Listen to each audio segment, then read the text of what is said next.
Right, so context. I did have an intro planned for this video, however the footage did get corrupted, so that's no longer the plan. The context of the video is that I have two Intel NUCs lying around, take the RAM from one, put it into the other, and make one super Intel NUC. Then for the rest of the video, we are going to see if I can upgrade it from Windows 10 to Windows 11, see if it's any good or even if it runs, and that's it.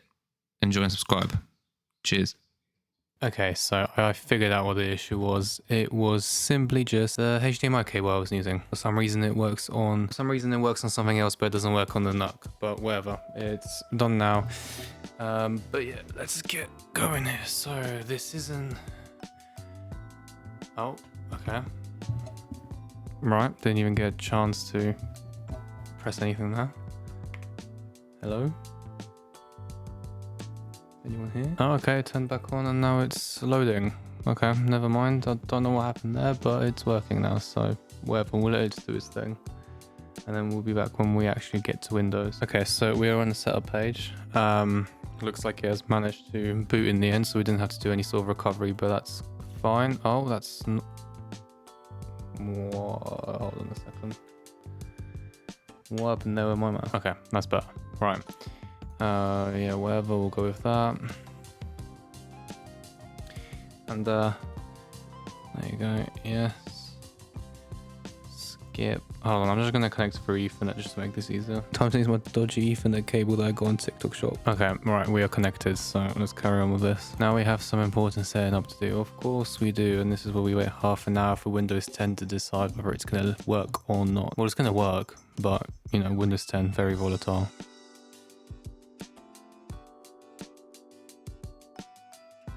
Right, okay, we can finally carry on with the setup, so we'll do that.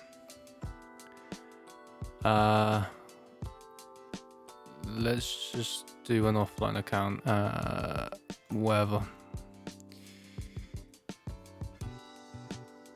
They really tried to push the Microsoft account, don't know. Let's just go with the classic Moo Man and 1 2 3 4. 1 2 3 4. My god, they really made this difficult, didn't they? Yeah, I mean, so there was already been issues. I mean, one, I don't have a monitor to use, which is fine, I guess. The other thing is, I think the RAM has worked. I mean, otherwise it probably would have been sent into a loop. But either way, the point is, now that we've given it 8 gigs, I'm hoping that there will be more like a stable experience. So we'll see what Windows version this has, and then we will see if we can upgrade to Windows 11. Theory is that, you know, we should be able to bypass the Windows 11 requirements. How it will run, I have no idea. Of course, if that doesn't work, we will just go to Linux. I reckon the best bet for something like a Celeron will probably be a lighter version of Ubuntu, so we'll probably go with something like Lubuntu, as I think the newest version of Ubuntu that we can actually get will probably have the same sort of experience as we would with Windows 11. Well, we'll most likely have the same experience as we do with Windows 10 here. And we're trying to speed this machine up, not slow it down. So anyway, we'll try the versions of Windows first, then we'll go to Lubuntu, and we'll go from there. Right, so we're in, and right off the bat, I'm getting shoved with Microsoft Edge in my face. So we at least know that it's a newer version. Let's see exactly what we can find here. Right, so it looks like we're on Windows 10 22H2. Okay, so it was last updated in 2022. So this date is around the time that I bought these NUCs. So this could just be from where they recovered the install to completely wipe it, which is fair enough. It does come with Windows 10 Pro, which is nice. Yeah, it recognizes our 8 gigs. And then there's the complete CPU spec. So 1.5 gigahertz. That's not a lot. Right, let's go in here. Oh, Microsoft Edge. Go away. Let's go onto YouTube and see how video playback goes. Let's go onto YouTube. Okay, so 1080p is running quite fine. It's not really an issue for it. Let's try all the way up to 4K. Okay.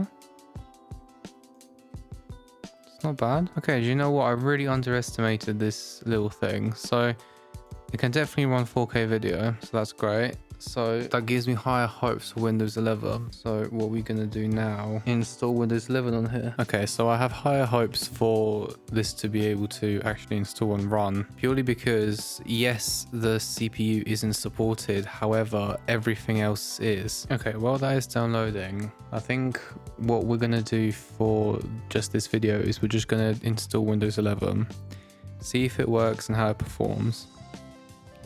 And then if we decide to actually install Linux on it, I think we'll do that as a separate video because there is a lot to go over Linux and I haven't got enough time to go through that today. Right, okay, so we're just gonna check this, and then we're also gonna do a local account just because that's a lot easier for the purpose of the video. Okay, that's fine.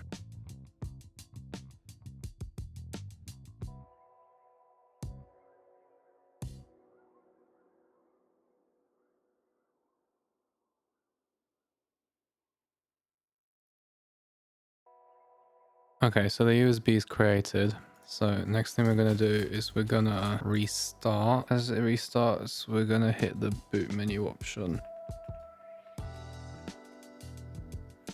There you go. All right, so we'll go with this one since it's the first one. Okay, that is a good start. We've got a Windows 11 logo. Okay. And it looks like we are in. Don't have a product key. It looks like this might work. I don't want to jinx it, but it looks like it might. Select image you want to install. Honestly, I never remember the difference between the two. Let's just go with Pro. Why not? Okay, right. Partition. Total size, free space. Yeah, we'll go with this one. That's fine. Next. Oh, ready to install. Okay. Install.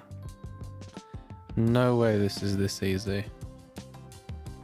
I say this, I have installed Windows 11 on my partner's PC using the roundabout way. It was something to do with the CPU. Like I knew the CPU could 100%, you know, I knew the CPU could 100% run it because it was an i5. I think it was like a 7th generation, but it's, you know, it's still an i5 and it was running good. So I was like, you know, I'll install it anyway. And, you know, there's literally been no difference in performance between Windows 10 and Windows 11. So I still to this day don't understand where Microsoft got these requirements. One day later. Okay, we are finally in Windows 11. That just a moment was on the screen for at least 15 minutes. But we are in. The setup seems to be working. To get through this and then we'll be able to actually check out how well this runs. I mean, so far, and I know this is just the main screen. I know this is just the setup screen, but so far it is running pretty smoothly. Oh, that animation did not look good. Oh no. Yeah, these animations do not look great.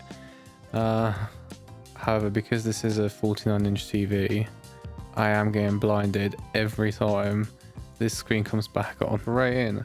Oh, there you go. Yeah, Rufus did its thing. That's good. Hi.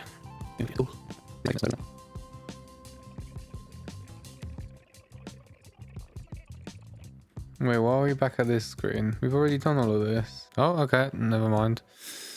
I don't know why it had me go through all of that again, but we are in. Oh god, even just trying to load YouTube up, it's a pain already. Oh god, this page is taking forever to load. Okay, so this is already visibly struggling with just 720p. I mean, the task manager is taking a solid minute to load it on its own. 94% of the CPU is already being used. And this video is starting. Right, let's turn it up to 1080p. It's not running. We're okay, we're 100% usage. Yeah, okay. Yeah, I think you can tell that this is not made for Windows 11. Will 4K load?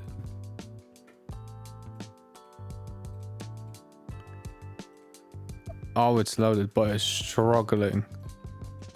Oh, it is struggling. Yeah, I think it's good to say I'm not going to be watching a full 40 minutes of this in 4K like this. Or even 1080p, to be honest. Oh yeah, even just sitting on a desktop I think the lowest we got was 77%, but it is stuck around 90 to 100. So yeah, I mean, as you can tell, I don't think this will be very usable. I mean, even after doing the YouTube test, I don't think there's any other test that I need to do to actually, you know, prove that I don't think this is a viable machine to use with Windows 11. But what we will do in another video, in a future video, is we will actually install Linux. We'll try a lightweight distro like Ubuntu, and we will see whether this machine can at least be used to, you know, browse the internet, watch YouTube videos, do the standard stuff, maybe do some light gaming like Left 4 Dead or, you know, Half-Life. Actually, to be fair, now it's not doing so bad, but it's fluctuating really badly. So yeah, I mean, we'll see in another video how that performs on Linux. But yeah, for now, this is it.